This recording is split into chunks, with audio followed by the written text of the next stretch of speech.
Good morning বন্ধুরা, আশা করি সবাই খুব ভালো আছো, সুস্থ আছো। আমিও খুব ভালো আছি। নতুন একটা দিন, নতুন একটা সকালের শুরু, নতুন একটা ভিডিও শুরু। আজ রবিবার, সকাল এখন 9:10। তাই সকাল সকাল কাজে লেগে পড়লাম। যত বেলা বাড়ছে গরমটাও প্রচণ্ড পড়ছে, বাইরে রোদও উঠেছে প্রচণ্ড। ঘর ঝাড় দিলাম, বিছানাও তোলা হয়ে গেছে, এবার মুছে নেব। এগুলো তো বড় কাজ, মানে যে কাজটাই না করব সেই কাজটাই পড়ে থাকে, একা হাতের কাজ, বুঝতেই পারছো। চলে এলাম এই ঘরে, টেবিলটা একটু গুছিয়ে নিলাম, নিয়ে ঘরটাও একটু মুছে নেব, কারণ ঝাড় তো দেওয়া অনেক সকালেই হয়ে গেছিলো। ঘরগুলো মুছে নিয়ে তারপরে রান্নার কাজে হাত দেব। ভীষণ গরম পড়েছে, বাইরে রোদও উঠেছে। এখন বাজে 11:15।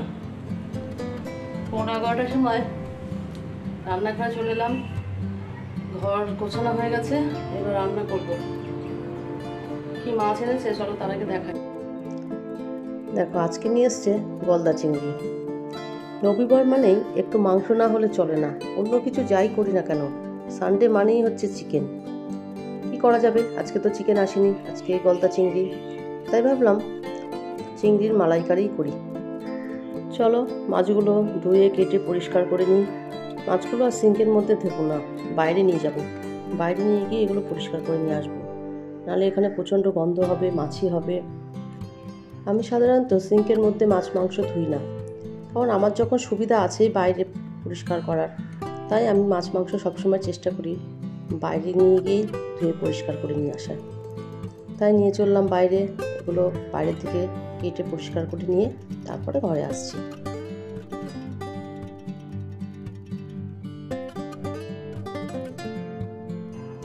চলে এলাম ঘরে।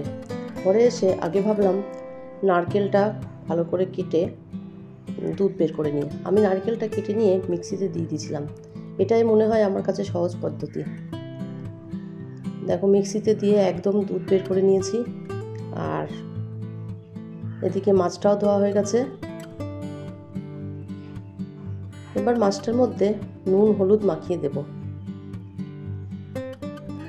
আজকে ভাবলাম মাছগুলো একটু লম্বা লম্বা রাখবো, মানে ওই যে ভিত্তিতে কাঠি দিয়ে দেবো, তাহলে লম্বা থাকবে।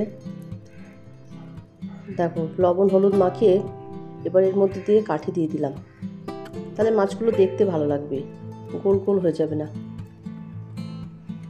এইভাবে তো কিছুক্ষণ রেখে দেবো। ওইদিকে আমার রান্নাও অনেকটা হয়ে গেছে। কি কি রান্না করব চলো সেটাই তোমাদেরকে আজকে দেখিয়ে নিই।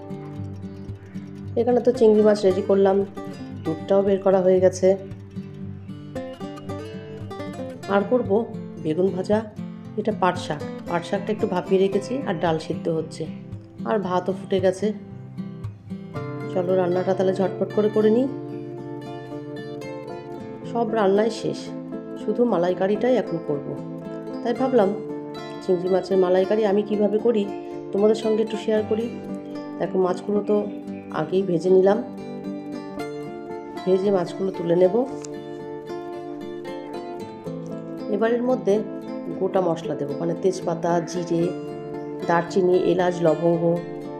এবার এগুলো একটু ভাজা ভাজা হয়ে এলে আগে থেকেই আমি পেঁয়াজ, আদা, রসুন একসঙ্গে মিক্সিতে বেটে রেখেছিলাম, সেটাই দিয়ে দিলাম। দিয়ে এটাও কিছুক্ষণ নাড়াচাড়া করব, কাঁচার গন্ধটা চলে যাবে, তারপরে এর মধ্যে মশলা অ্যাড করব। দেখো, এটা পুরো ভাজা ভাজা করে নিচ্ছি, নিয়ে এর মধ্যে লবণ, হলুদ গুঁড়ো, ধনে গুঁড়ো, জিরে গুঁড়ো, লঙ্কা গুঁড়ো দিয়ে আবার এটা কষিয়ে নেব। এটাও ভালো করে কষাবো। আমার একটু লেগে যাচ্ছিল, তাই অল্প করে জলও দিয়ে দিয়েছিলাম। যেহেতু কড়াইতে লেগে যাচ্ছে, তাই অল্প করে জল দিয়ে এই মশলাটা ভালো করে কষিয়ে নিয়েছি। মশলা কষানো ভালো না হলে রান্নার ঠিক স্বাদ আসে না। এবারে দেখো, একটু কাশ্মীরি মির্চ দিয়ে দিলাম, আর দিলাম চিনি, দিয়ে নাড়াচাড়া করব।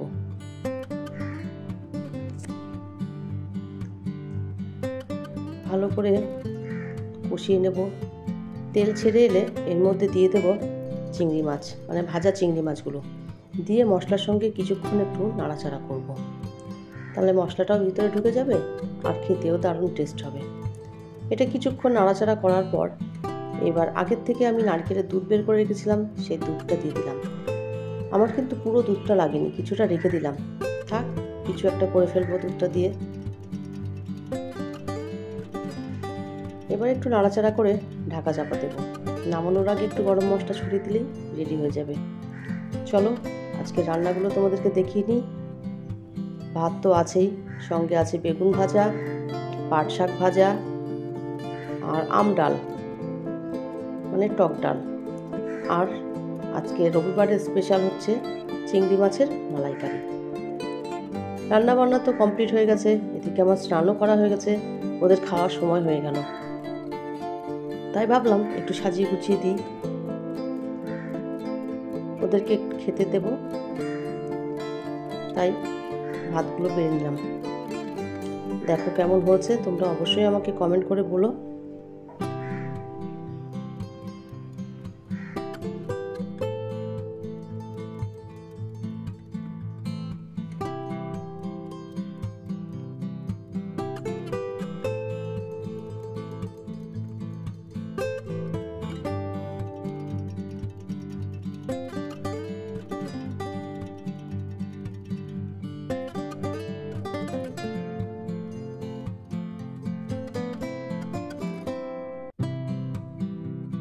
এখন বাজে 7:30। পড়া নেই, স্কুল নেই, কি আনন্দ এদের। কদিন পরে আবার সেই পড়া স্কুল শুরু হয়ে যাবে, তাই মনের আনন্দে একটু খেলাধুলা করছে। চলে এলাম রাত্রের ডিনারে। আজকে ডিনারে আছে রুটি আর তড়কা। রুটি তড়কাটা দিই, ওরা খেয়ে নেবে। সবাই চলে এসেছে, ওর পাপাও বাড়িতে চলে এসেছে, ওর দাদুর খাওয়া হয়ে গেছে, এবার ওরা খাবে। আজ তাহলে এই পর্যন্ত। আমার ভিডিওটা যদি তোমাদের ভালো লেগে থাকে please like, comment, share and subscribe করো। সবাই খুব ভালো থেকো, সুস্থ থেকো। দেখা হবে অন্য কোনো ভিডিও নিয়ে। Good night.